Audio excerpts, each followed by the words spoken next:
I am leaving this week. I am going to Kasempa. Ng'ombe yangu inashita buti ila mana. I said, I tried to reason elder, but he said, I am resolved, I am going. But in the midst of that crisis, I pray that man, I'll find him again. Yeah. He's right in Makunku area there. In the midst of that crisis, none of his animals died. None of his animals did what? Died. Until even some of his fellow elders began to do what? To suspect that, Mulozo. Even close friends, very close friends, they started doing what? Suspecting him. Well, let's go to verse 26. So verse 24 and 25, they set the alternatives. In the case of this circumstance, sell, but genuinely present faithfully what you have benefited from, what you have exchanged for money. And take it back to a place where I desire. Let it be lighter in terms of money. Yes. Verse 26. 26, and you shall spend the money for whatever your heart desires, for oxen or sheep, for wine or similar drink.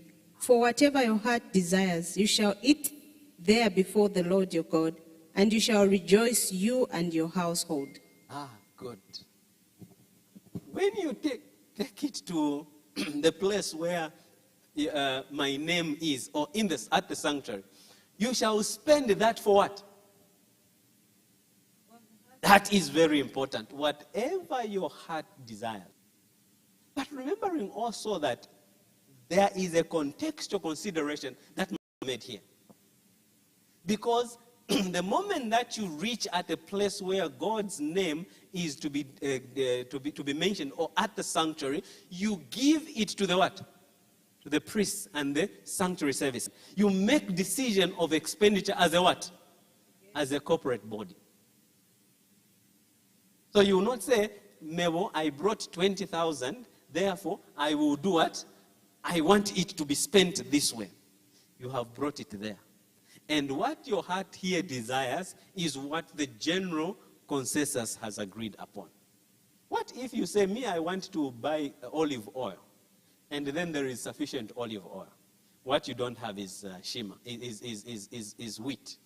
To make what? To make bread. Should we go headstrong? No. That is why now this self-will was subjected to the will of the brethren in one meeting. So that what they all desired. Here we find also an important principle of prudence and value.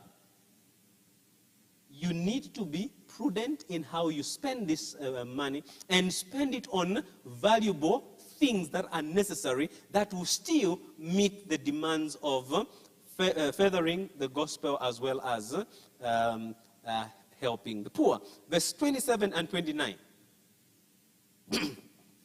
You shall not forsake the Levite who is within your gates, for he has no part nor inheritance with you.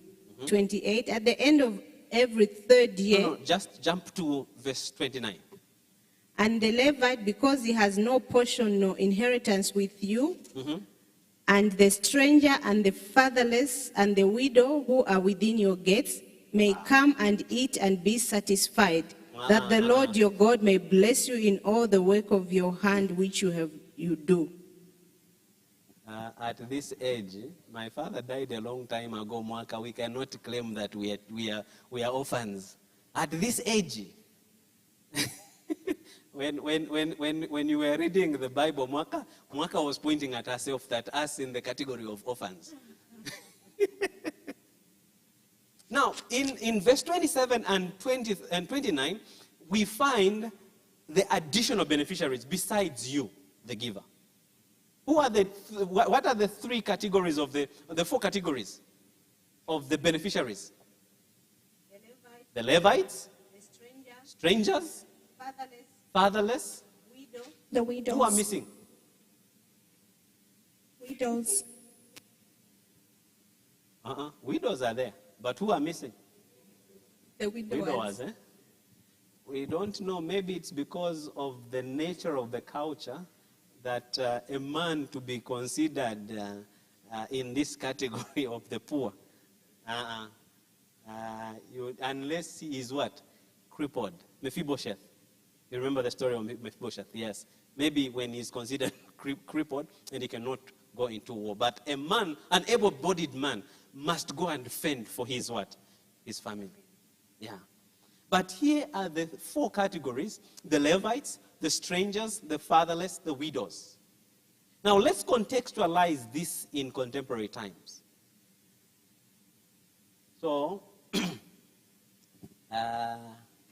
out of, Sister Masite, out of LCB, half must come to the Levite. The Bible has said it. Half must go to the what? The Levite. To the Levite. Are we arguing the Bible? No. The Levite has spoken. It's his portion. Huh?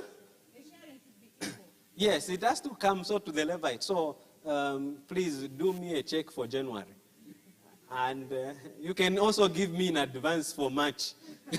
The offerings that are received, we share them 50% at the local church and 50% goes to the higher organization. Are we there? That is how now we contextualize verse 27 and 29.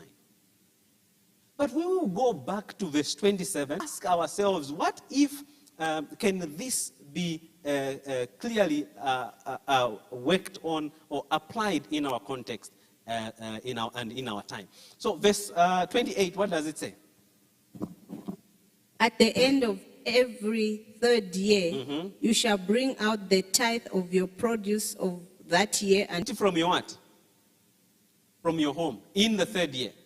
But remember, as you eat from your home, you need to entertain the four categories that were. And then verse 29. Yes, verse 29 closes it up now.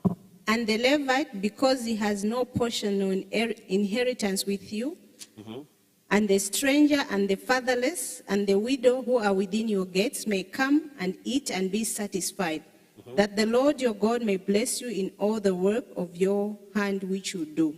That the Lord your God may do what? Bless you in all that you do. Now you see, my brothers and sisters, obedience to these principles of God attracted a blessing. Deuteronomy chapter 28, verse 1 to 13 actually details the blessing. Now, have you observed that in Deuteronomy chapter 28, there are more curses than are blessings? Have you observed that? Yes, in Deuteronomy chapter 28. There are more curses than are blessings. Blessings are only found from verse 2 to verse 13. Verse 14 is a summary statement. But when you look at from verse 15 all the way up to 64, they are what? Curses. Curses. So in disobeying God, we actually attract more ills on our what? On our lives. Now, it's not the arbitrariness of God to make it happen like that. It is rather that our disobedience, in disobeying God, there are ramifications. It's not that God's desire and ideal is for the first 13 verses. But if we deny, then it is our choice. So let's go to this system, which is the Jewish giving, a 7-year financial cycle. The type is the first tithe, which is a Levitical portion, Leviticus 27, verse 30, 34, as well as Numbers chapter 18, verse 21 to 24. And this was given throughout for the 7 years. For the 7 what? 7 years. It was given in the first up to the 7 year. And for Elder Chibomba, who likes to even add the Hebrew, I have added the transliterated Hebrew words for you. Okay? And the second tithe, which was for local fellowship, Deuteronomy chapter 14, verse 22 to 27, which we have just looked at, it was given in the first year, the second year, but not given in the what? And then given in the fourth, fifth, and not given in the, and also absent in the what? Seventh year. The third tithe, I have just categorized it as the third tithe to clarify, and especially that in the Hebrew, it uses different what? Different words in reference to it. The third tithe, which is also for local fellowship, it has the same use. And it is in Deuteronomy chapter 26, verse 1 to 15. It was only given in the what? Third year as well as the 60th year. When you were not returning this, you were to return that. And the only change here is the place of its use. Are we there? What changes? For this one, take it to the sanctuary. This one, eat it where? Categories, and give them their what? Curse one of these days, maybe next Sabbath in the afternoon. It's also for the support of what? Ministry, and it's found in Numbers chapter 18, verse 8 to 20. And it has a very different, unique word from the Hebrew, from the Masa Ani, Masa Sheni, and Masa Rishon to Micha. This Micha, which is offerings, was also given throughout the what? Throughout. But you must also remember that there is something that is missing here, the gifts. Anyway, it is a story of another day. What are the differences between the first and the second tithe?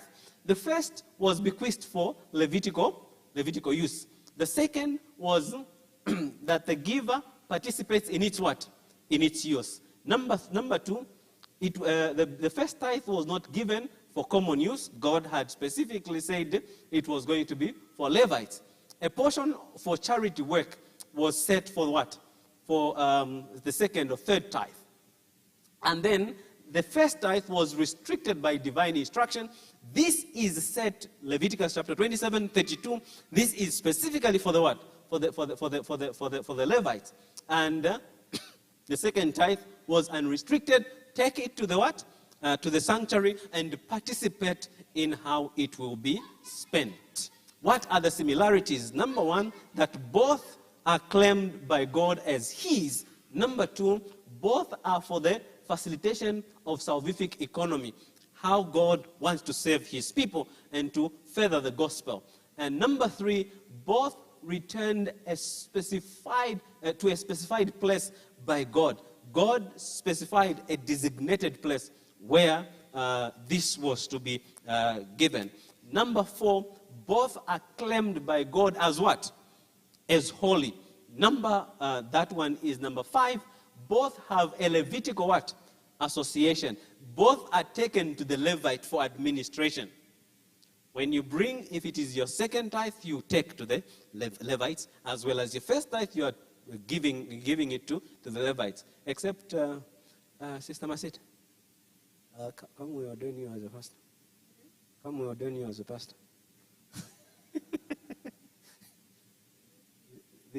You didn't hear? Come we ordain you as a pastor here.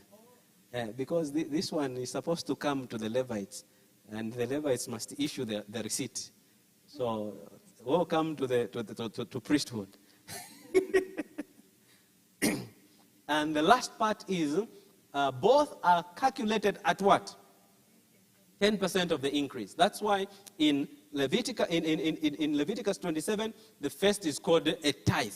In Deuteronomy chapter 14, the second tithe, it is also a tenth. How was the second tithe appropriated according to Ellen G. White's perspective?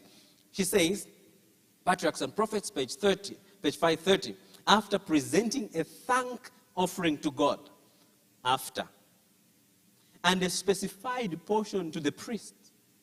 The offerers were to use the remainder for religious feasts in which the Levite, the stranger, the fatherless, the widow should participate. Thus provision was made for the thank offerings and feasts at the yearly festivals. And the people were drawn to the society of priests and Levites, and that they might receive instruction and encouragement in the service of who? Of God. We are online, eh? Oh, praise God. But you see, long gone are the times when church and the pastorate used to be at loggerheads. A pastor baenda huku, mpingo nao wenda koti, wenda huku. Brethren, that is in our midst. It must be a what? Blessing. Not to feel like, why did God send us this pastor, young pastor, to come and persecute us? This young pastor. No. The young pastor must be a what? It is important, brothers and sisters, that what we can understand together and do together. We do where? We do together.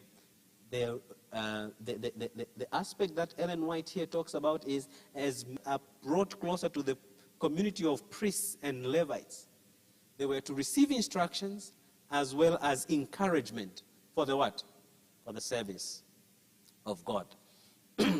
Now, how can we attain institutional financial stability as a church? How can we attain institutional stability? Number one,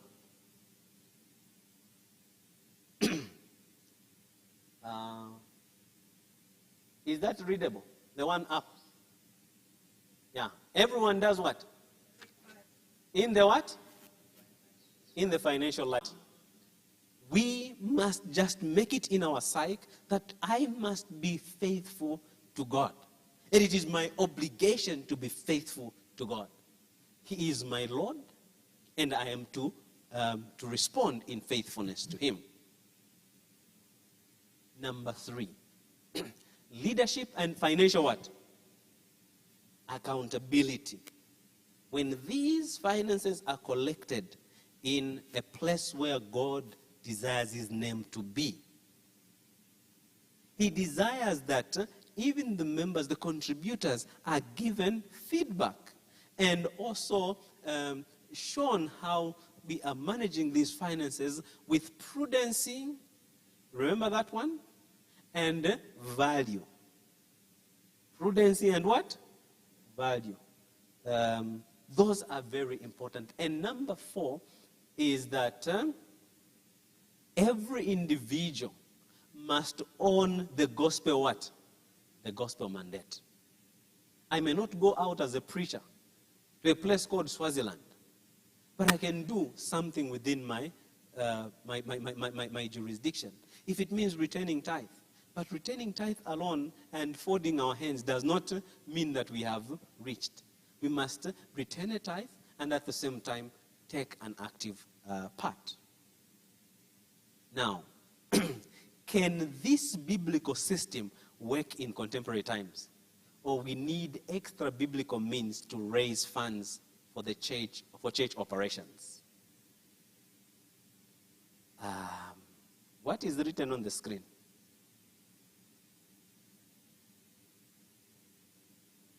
Which year?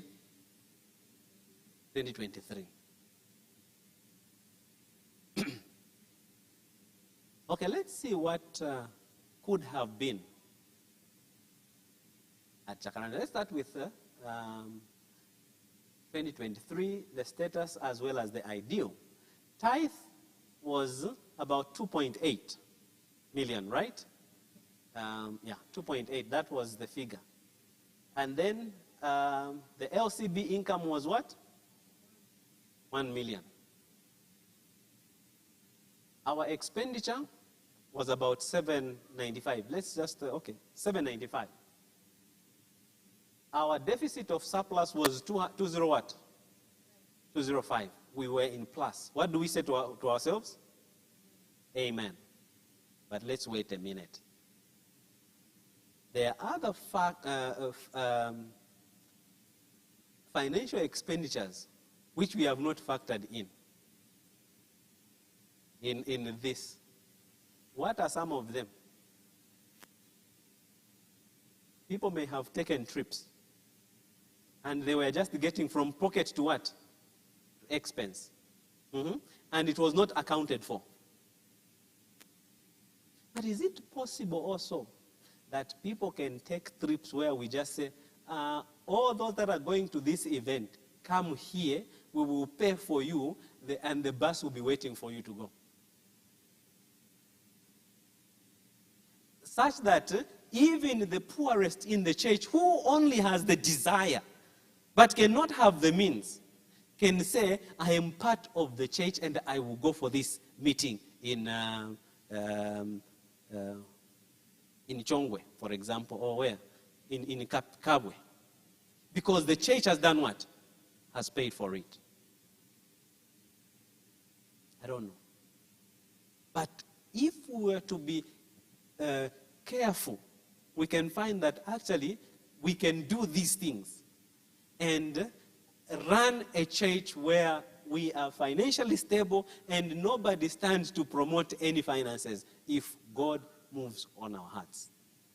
Okay, let's go to the ideal. Let's take it that tithe was 2.8 million. And we received in equal measure of the second tithe. That means we could have gotten how much? 2.8 million.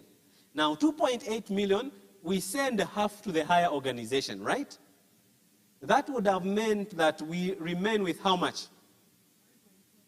1.4 million, which is 50% of the tithe. And if we spend as we spent, maybe we spent 800,000, okay, as per our expenditure. How much could we have remained with? What's the difference there? 600,000. And this is the what? A surplus. What do you think could have been the picture in terms of church functions? We could have done more.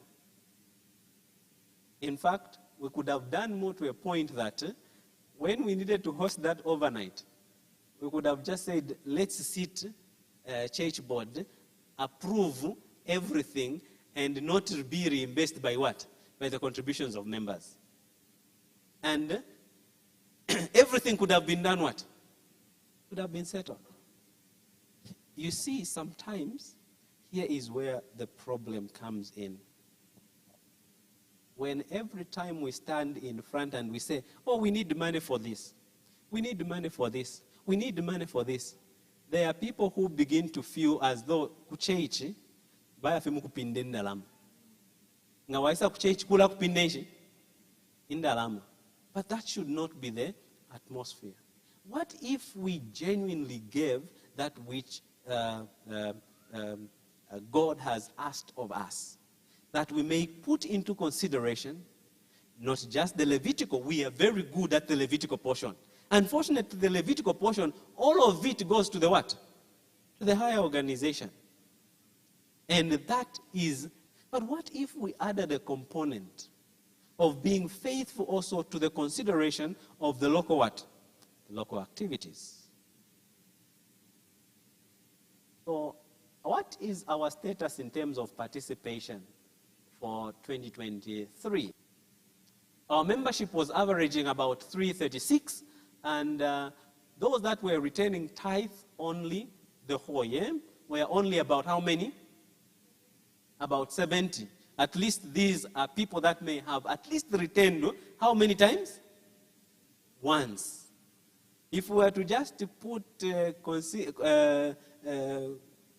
consistent people that remitted consistently, that figure can drastically go to even less than 20.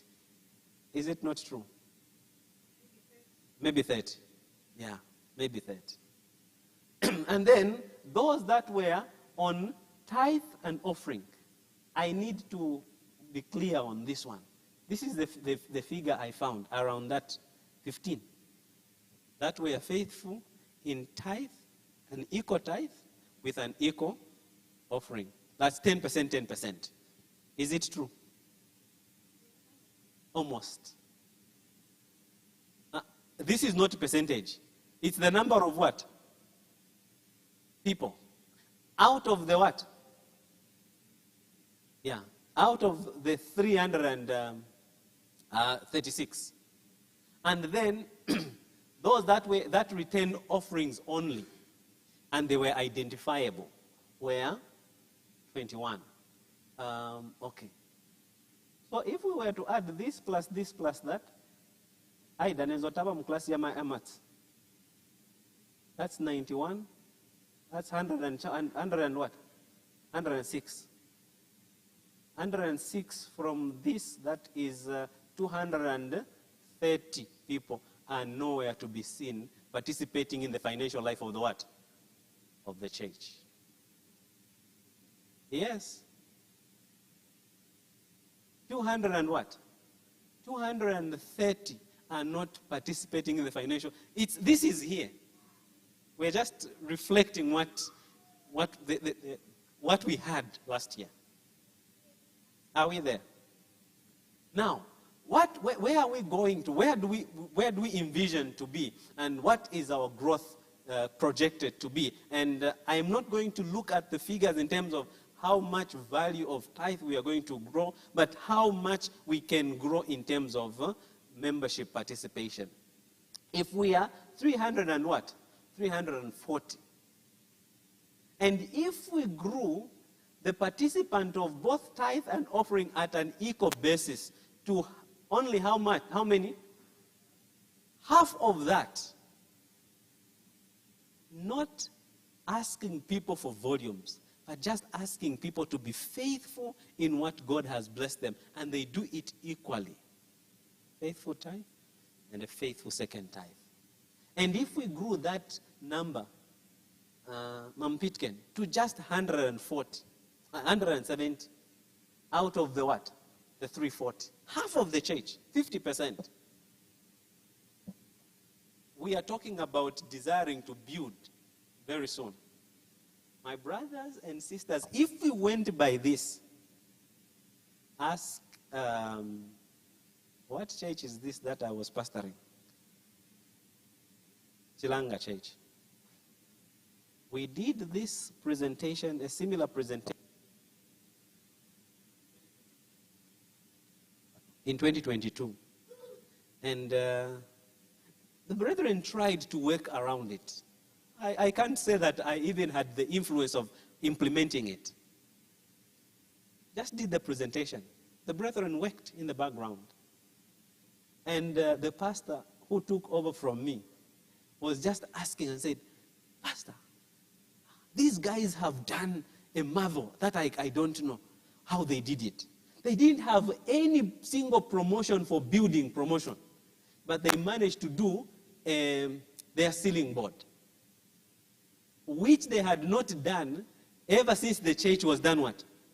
Was built. With a lot of building promotions.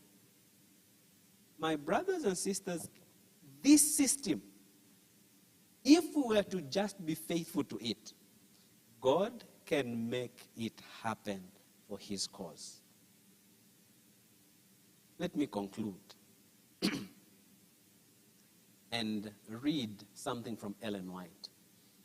Patriarchs and Prophets, page 528. She says, in the days of Israel, the tithe and free will offerings were needed to maintain the ordinances of divine service. There is a rhetorical question. How does it go? Should the people of God give less in this age? The principle laid down by Christ is that our offerings to God should be in proportion to the light and privileges enjoyed. The next question is, can faithfulness make the giver what? Poorer.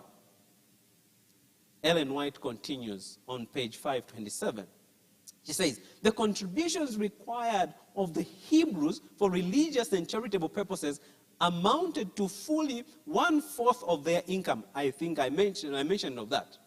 So heavy a tax upon the resources of the people might be expected to reduce them to what? To poverty. But on the contrary, the faithful observance of these regulations was one of the conditions of their what? Prosperity. On condition of their obedience, God made them this promise: I will rebuke the devourer for your sakes, and he shall not destroy the fruits of your ground, neither shall your vine cast her fruit before the time in the field. And all nations shall call you what? For you shall be a delightsome in the land, saith the Lord of hosts. Malachi 3, verse 11.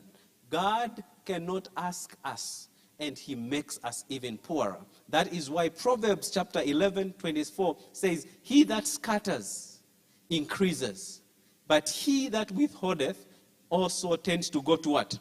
To poverty.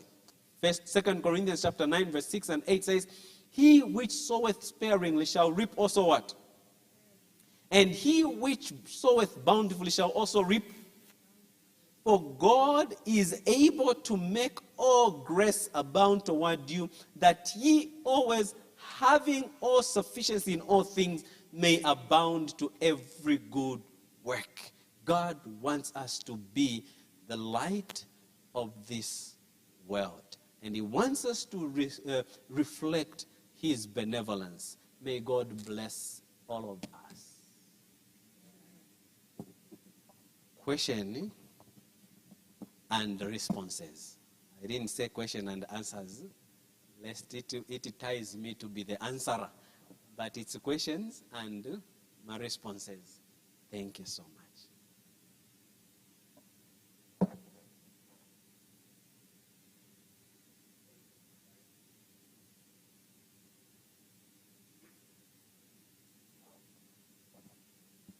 Thank you so much, Pastor.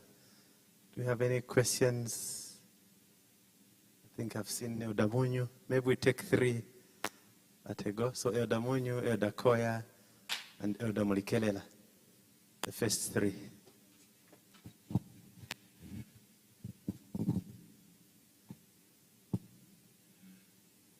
From the passages of the Bible, Pastor, you identified about 3 or 4 tithes.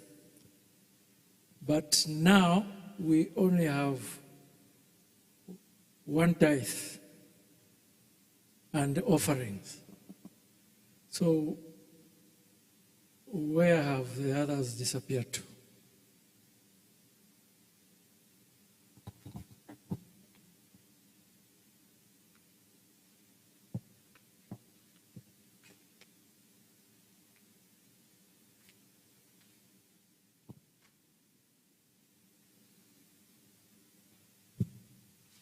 Thank you so much. Pastor, I have a...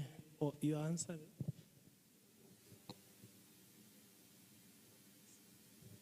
I have a concern on the second tithe, and my concern, I hope it is well with you. Yes. I wanted to get the biblical support for the 50% that is going to the conference. Looking at where the work is, I believe that the work is at the local church. And we have more to do at the local church compared to taking it to the conference. So, is it biblical? If so, I was trying to follow through when you were reading.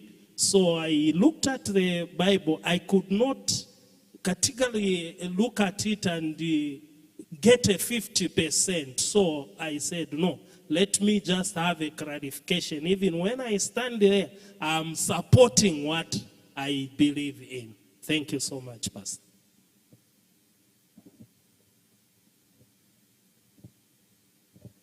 Thank you very much, Pastor, for this elaborate explanation given. We are very grateful. My concern is that over time, even where one is coming from, the very few people, few members that are faithful, so to say, are the same ones that are taught and taught every time. And where I'm coming from, even being insulted as robbers and thieves. And yet, as I heard, and for sure it's true, the majority who are not participating are not in where these lessons are taught or emphasized. How do you expect, Pastor, to achieve, say, the Chilanga one there, if we take it for example, 170, if we were to do that, that is Jacaranda, of course, case, 170. How do you expect as our minister, as our pastor, to have that achieved if we are going to talk? Next Sabbath we shall be here, and you look at the same faces, they'll be the same ones. How would you expect, what method would you employ so that the scenario changes, that those that are not participating actually hear this message and by the grace of God also change and begin to participate? Thank you.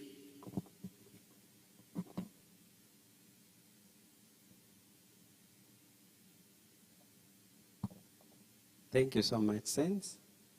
Let me begin with Elder Mulikelela's question.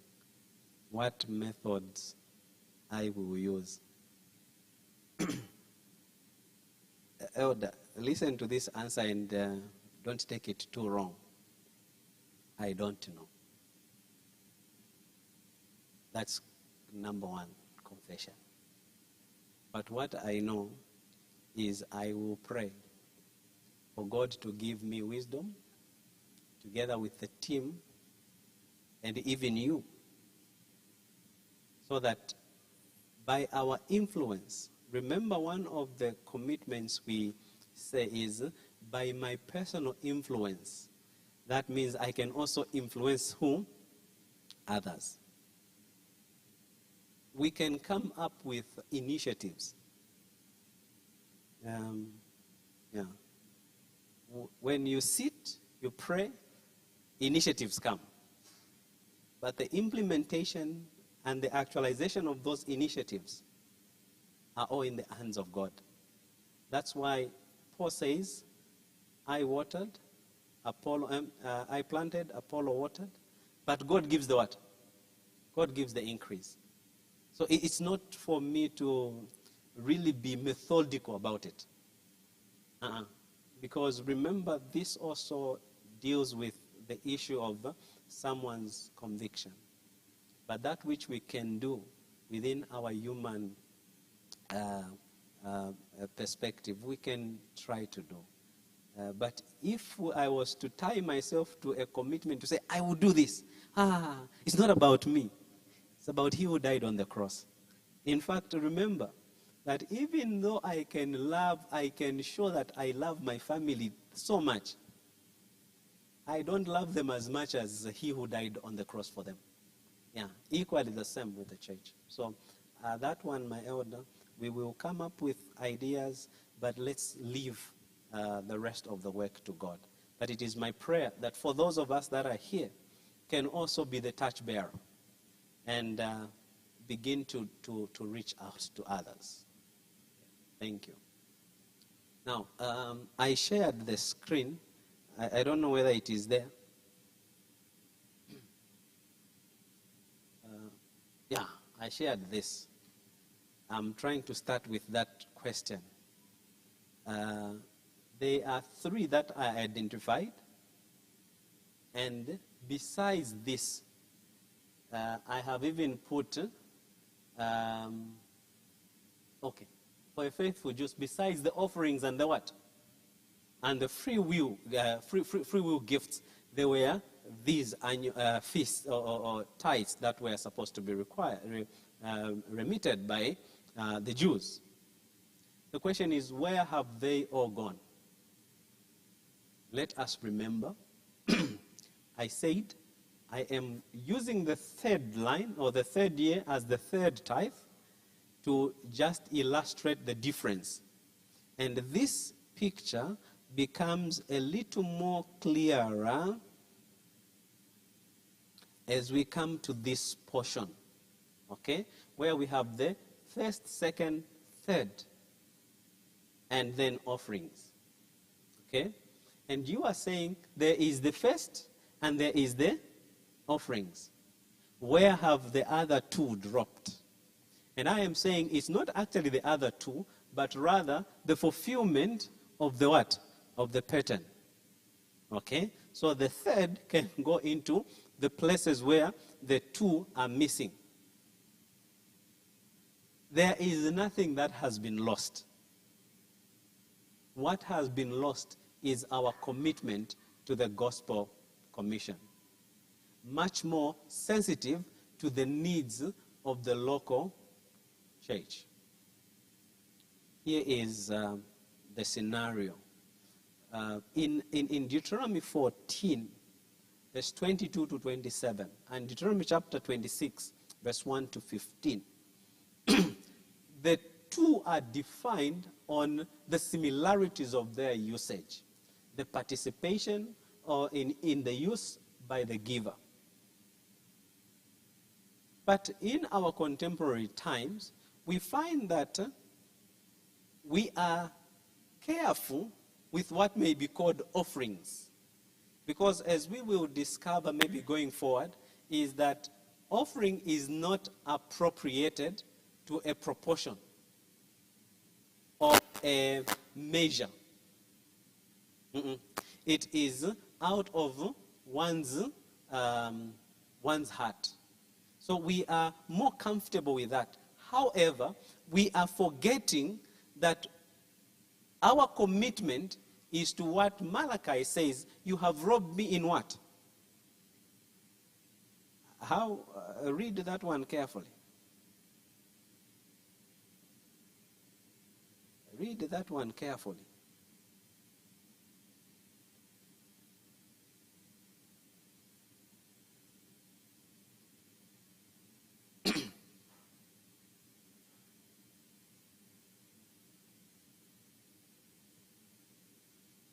There is a reason why I want it to be read carefully.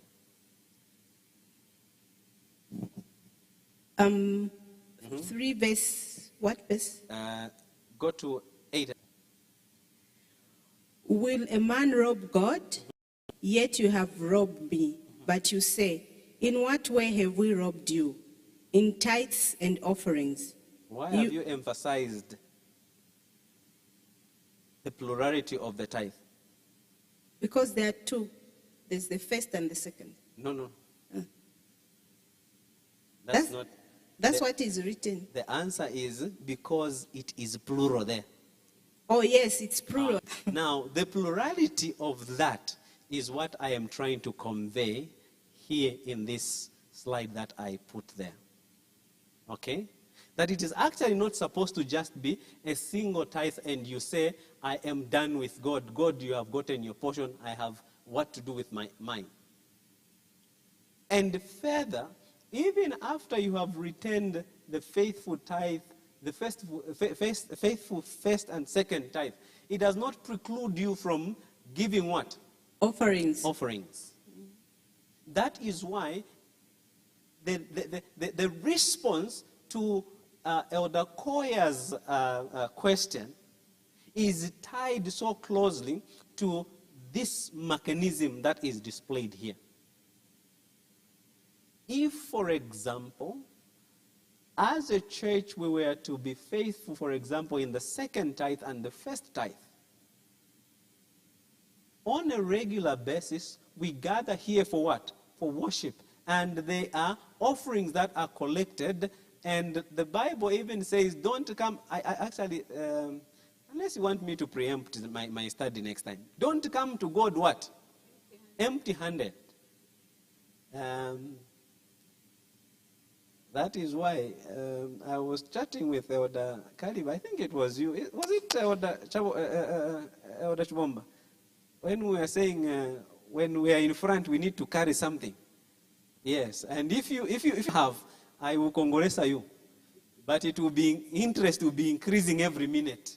So if we are going to spend 1 hour, 30 minutes, that's how many? 90 minutes. And my rate is just a 25% increase, interest. So by the time we leave here, so even when you have done your faithful obligation, and you see nowadays where there is even this electronic transaction, you don't even have to go and present your envelope to the what? To the treasurer. Just send a little SMS to the treasurer. And even when you have done that, and you come and sit here, you into the pocket. There was somewhere where I learned this. Was it here? I don't know, but someone reminded me and said, there was even a child who observed that why is it that children in front, a child who observed that why is it that people that are in front don't also give what? Offering. In fact, there was a point, was it a discussion I had with the youth? Was it with the youth? Where someone raised a concern to say, no, it was that day when I was receiving submissions. Someone even mentioned it here to say, even though be also giving what? Offerings. It was you? Oh, okay. I have a question, Pastor. Okay. So now, when we come to that component, so elder, there is nothing that has been lost. What has been lost is our trust in God and God's requirement. Because this concept, Ellen White deals with it in two important chapters, chapter 50 and chapter 51 of Patriarchs and Prophets. If it wasn't necessary to have a second tithe, it could have been done what? It would have been done away with. But Ellen White, and for God to allow it to be there as a chapter, it is for consumption in our time. So we must just go back and revisit our position with God and become faithful to Him. Elder Koya, the 50%. That is where now I was emphasizing the point. Contextually understood. And in that contextual understanding, we to the place or to the sanctuary. And when he gave it to the sanctuary, what happened? Who did he give it to? To the Levites.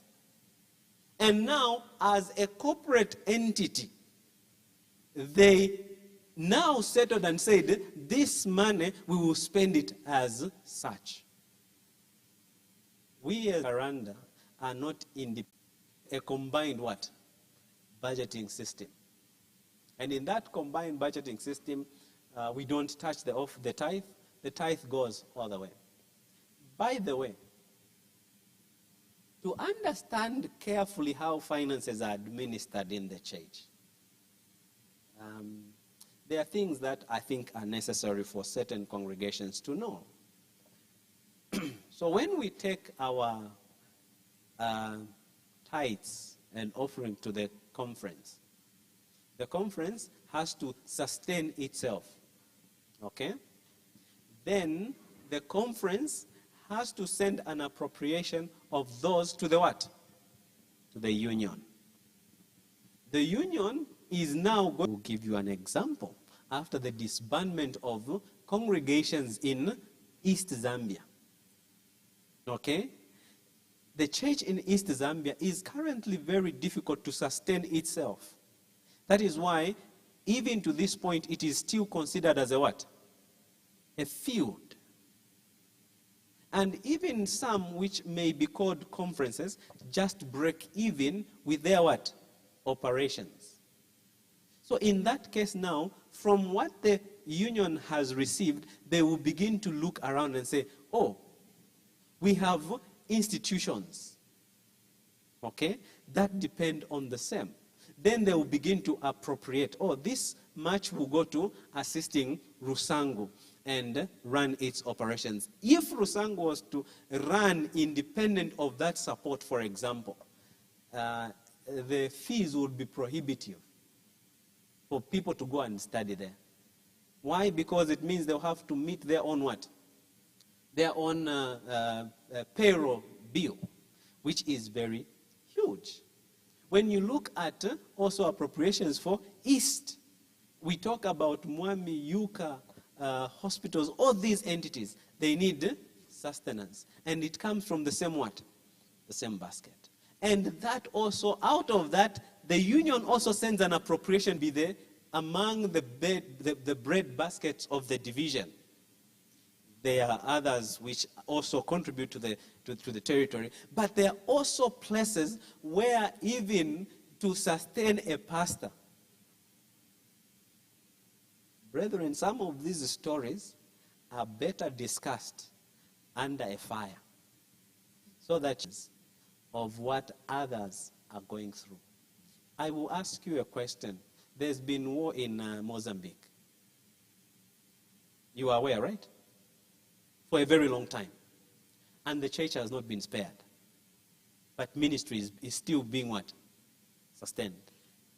How do you think the church is sustaining the ministry there? We can ask a number of places.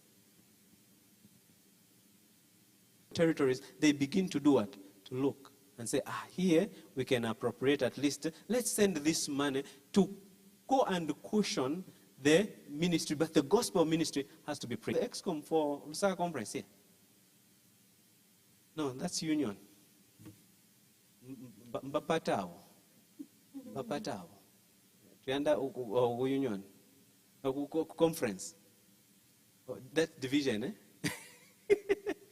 You see, even in Lusaka conference, there are certain districts that have been organized. Purely take a pastor there, let the pastor preach the gospel, let's baptize, let's not even think about money. Where is the money coming from? Jacaranda Church, Kamwala Church, Central Church. These are the ones that are doing what? Supporting. Brethren, these are not far from baptizing minister in, not Nalubanda, before Nalubanda, in the park there, Muchabi. I am the baptizing minister for Muchabi. So one of these, we need to tag along, brethren. Say, this week I am baptizing in Muchabi. How many elders are willing to do baptize in these places? We praise God. But even there is a soul to be what? To be won. And a minister who must attend to their needs. And the minister who must attend to their needs must be as comfortable in remuneration as the pastor who is at where? At Jacaranda. Lest the one who is there, if they are not remunerated properly, they feel, I think they sent me here for persecution. Yeah. And how many, for example, I will give this example. If here at Jacaranda Church, for example, I am getting paid 2,000, and a pastor in Nalubanda is being paid, no one. Because that pastor also has a family to sustain. That is where, my brothers and sisters, we don't just need to look at in churches where when you go and collect their statement for a month. I've been a pastor for some of those churches. You collect a statement of you even feel pity and say, why is it that I'm even retaining my tithe at Jacaranda Church? Where I know my offerings and my tithes are just a drop in a what? In an ocean. Why can't I return to this congregation? But you see, God has a way that he operates. So, as a church now, coming directly to that, in southern Zambia, in southern SID, there has been a vote that we will appropriate using the what? using the combined budgeting system, and that there must be a share that must go to the higher organization and a share that must remain here. But even, my elder, remember, even if we were to just remain with a 50%, I showed you here, what can happen at this church? We will still have surplus. And that we have not even factored in the tithe, the offerings that come are collected during the service, or maybe even a thanks offering. That has not been what? Factored in. A birthday celebration, that has not been factored in. Still, this church can do great things. I can receive the last set of questions. All right, so maybe we take the last three. So Brother Chipompo up, and there's my brother whose name I don't know. For you, you have to introduce yourself as you ask your question. Any last one? Elder Chipompo. Okay, in that order. So let's start with the Brother Chipompo up there.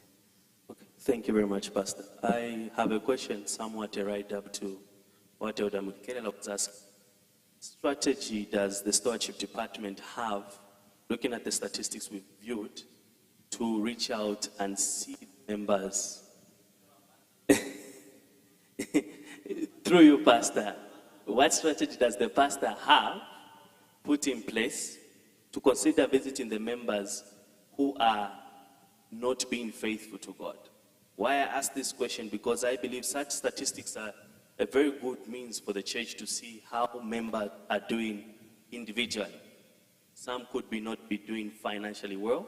Some would not really appreciate the lessons as broken down here, because like I saw from the statistics, others prefer to just give offering, others prefer just to give tithe, others prefer not to give anything. I'm sure he didn't even talk about building, others just prefer to give building.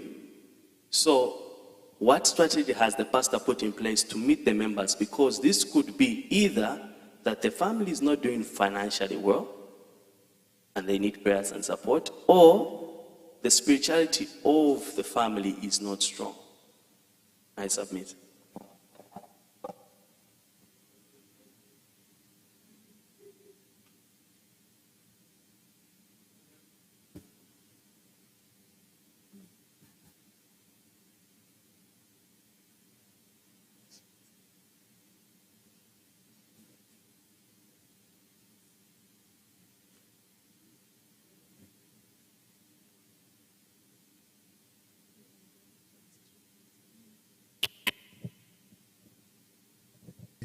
I come through here because home is somewhere near here. Pastor, I wanted to find out, or wanted some clarity on the second tithe.